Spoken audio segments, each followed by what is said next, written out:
Welcome back to Your Health radio and television program. I'm Dr. David Morwood. I am a board-certified plastic surgeon, and I'm so pleased you could join us.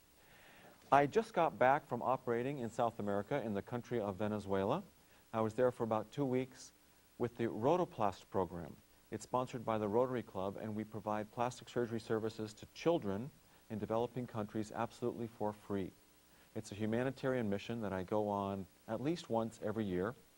I've been to different countries all over South America, Central America, Southeast Asia, China, Vietnam, etc. And we primarily do cleft lips and cleft palates. So I thought it might be valuable and it might be fun for the audience to hear and learn some more about this program. As I said, it's called Rotoplast. It's short for Rotary Plastic Surgery. We go to about 15 different countries every year. The program started almost 20 years ago when Dr. Angelo Capozzi of San Francisco telephoned me one day, and he asked me if I wanted to work during my next vacation. One thing led to another, and I asked him to tell me what he was talking about, and so off we were to the country of Chile, where I went to this town called Antofagasta. Angelo went to a town called La Serena, and we operated separately, both with small teams, and then we came together for about a week and operated that way. As I said, we do primarily cleft lips and cleft palates on children and babies. However, when we have room, we can squeeze in adults. In any of these developing countries, every year some adults come to the clinic with unrepaired cleft lips and palates, and we do our best to squeeze them into. The way the program works is it's the centralized control office, or the administrative office, is based in San Francisco. Now, there might be a Rotary Club or a community group or even an individual throughout the United States or Europe that would want to sponsor a Rotoplast project. And so what that host club or individual or Rotary Club or community group is responsible for is to raise a certain number of dollars. That's combined with dollars from Rotary International or the San Francisco Rotary Club.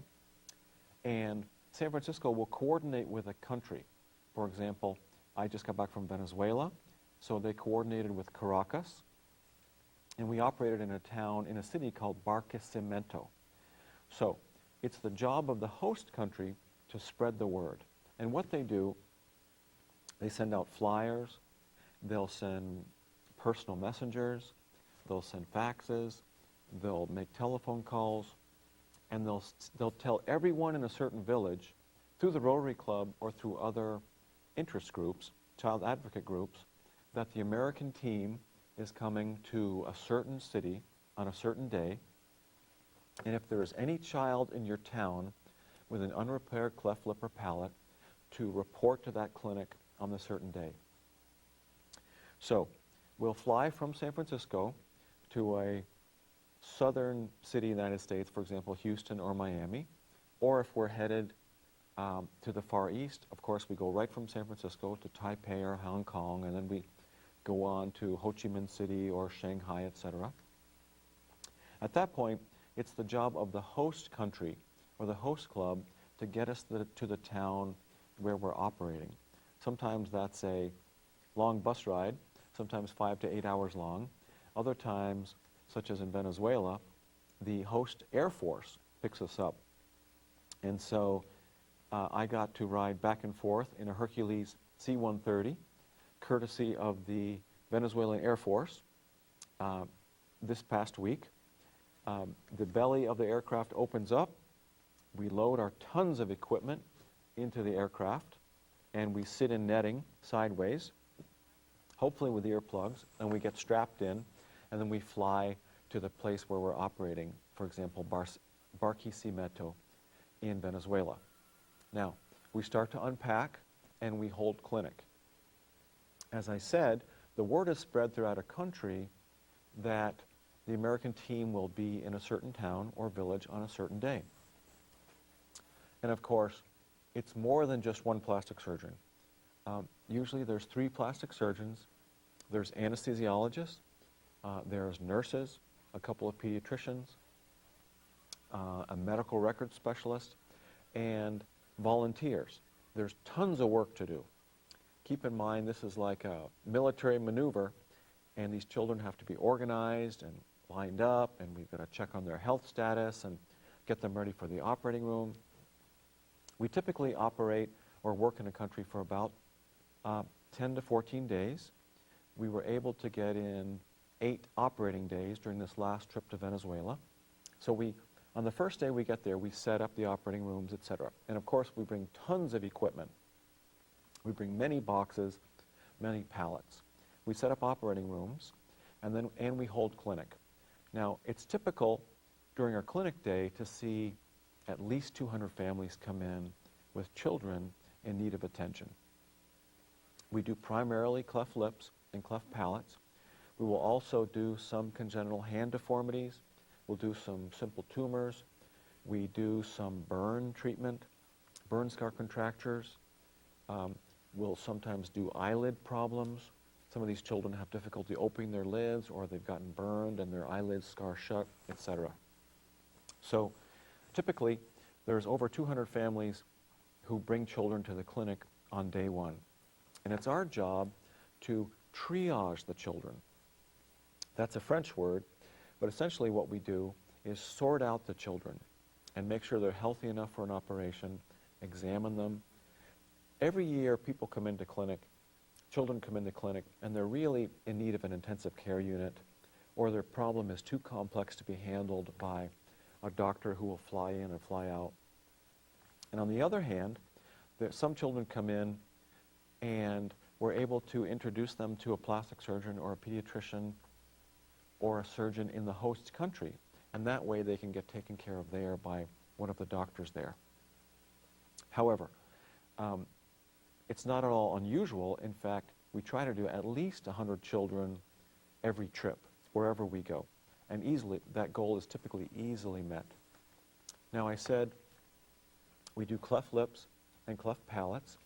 I think everybody knows what a cleft lip is.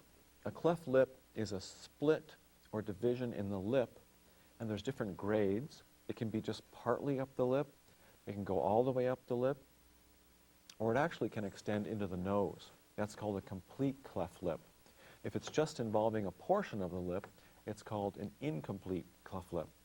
And of course, it can be unilateral, or there actually can be bilateral cleft lips, where there's 2 splits in the lip and not just one. Now, a cleft palate is a split in the roof of the mouth. That's the palate. Now, there are 3 important parts to the palate. The soft palate is the fleshy part on the posterior or towards the back of the mouth, towards the pharynx, towards the throat. The little piece of flesh that hangs down, that's called a uvula. That hangs on to the soft palate. Now that can be split by itself. That's a cleft of the soft palate. Or the actual hard part of the palate, the roof of the mouth, which is actually the floor of the nose. That can be split. So we can have a soft palate cleft, or we can have a hard palate cleft, or they can of course go together if there's a cleft in the hard and soft palate. As I said, there are 3 important parts to the palate. The third part is the alveolar ridge. The alveolar ridge, or the alveolus, is a rim of bone at the anterior or forward part of the roof of the mouth, of the hard palate, upon which the teeth grow from.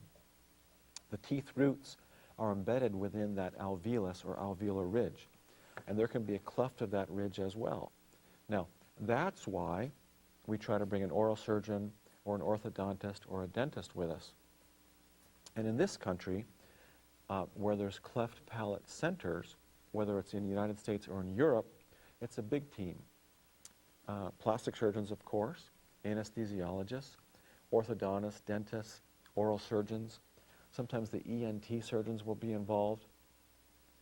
Speech pathologists, speech therapists, nurses and social workers, etc. Now, the reason why the ENT surgeon will oftentimes get involved is because of children with clefts, especially cleft palates, have a hard time draining the inner ear when they swallow. When a person goes up in an airplane rapidly, or you go up in a very high-speed elevator to the top of a skyscraper, you'll often notice that your ears are clogged, and then you have to swallow hard, or sort of make a pressure, we call that a Valsalva maneuver, and clear your middle ear. Well, children with a cleft palate are unable to do that. There's a little muscle that attaches to the opening of the eustachian tube, and if a child is not able to make that little vacuum because of a split in the cleft, then they're unable to properly open up that eustachian tube, and so the inner ear or the middle ear doesn't drain properly. Hence, hearing problems, otitis media, recurrent otitis, and so oftentimes these children have to get tubes placed.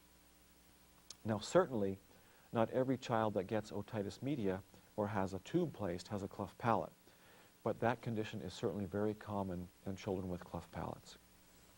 So, I've talked about cleft palates for a bit, and we've talked about cleft lips for a bit. A cleft lip can exist with or without a cleft palate, or you can have a cleft palate with or without the cleft lip. So, as I said, on day one in the clinic, we triage the children, sort them out, and then the next day the surgery begins.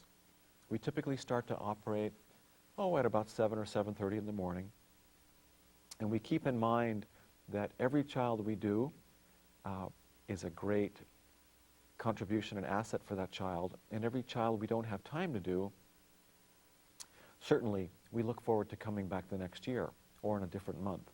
But we work hard. We try to get as many children done as possible. Some of them require the cleft lip closure as well as the cleft palate closure, and so on some children we do more than one operation. I also mentioned that the cleft lip can extend up into the nose. For children like that, we try to reset the nose and balance the nose as well, and not just the cleft lip. In the United States and Europe, or in more developed countries in Asia, if a child is born with a cleft lip and palate, a complete cleft lip and palate, typically a child like that will go through 4 or 5 operations between age 3 months and 15 years. A child will first have a cleft lip repair, along with a nose if possible. Then a child will have a cleft palate repair. Sometimes the roof of the mouth, the hard palate, is left open because we're trying not to inhibit anterior growth. We'll sometimes do a bone graft to that alveolus, the alveolar ridge, and then the orthodontist and dentist and oral surgeon can help to rearrange the teeth so a child can have a full set of teeth. Sometimes we'll do the rhinoplasty touch-up as the child approaches adolescence. Sometimes the child will need a follow-up speech operation for something called velopharyngeal insufficiency or incompetence, or what we call VPI. Sometimes, even though we repair the cleft palate, it doesn't work so well. The muscles may be weak. There may be some scar, and so the child will need a lot of speech therapy. And there's also some operations, for example, a pharyngoplasty or a pharyngeal flap that we can do as a touch-up operation to help improve the child's speech. And finally, sometimes the anterior or maxillary facial growth will be inhibited in a child with a cleft lip or palate after having cleft palate surgery. And so again, in the United States and Europe, we might do what's called a Lefort osteotomy and help move the mid-face forward. So we operate and we take care of the children, and then we have a closing clinic and oftentimes a closing celebration, because we try to do at least 100 children in every country we go to. And then there's the job of packing up and getting the team back to the United States and Europe, healthy. For more information, you can call my office. That's Dr. David Morwood, 646-8661. Dr. David Morwood. I'm a plastic surgeon here in Monterey. Or you can find more information at rotaplast.org on the internet, www.rotaplast.org. We go to 12 to 15 countries every year. I try to limit it to one country a year, or one trip a year for myself. It's a very valuable program, and we certainly enjoy those children that we take care of. And we like to feel that we get as much out of it ourselves as we give. Thanks so much for listening. It's been a pleasure having you on the program. Once again, I'm Dr. David Morwood. I'm a board-certified plastic surgeon here in Monterey, California, and this has been Your Health radio and television program. Thank you so much for joining me. Thank you for joining us today on the Your Health radio and television program. We hope that you enjoyed and found today's program informative and helpful in making your life a more healthy one. For copies of today's program, give us a call at 800-4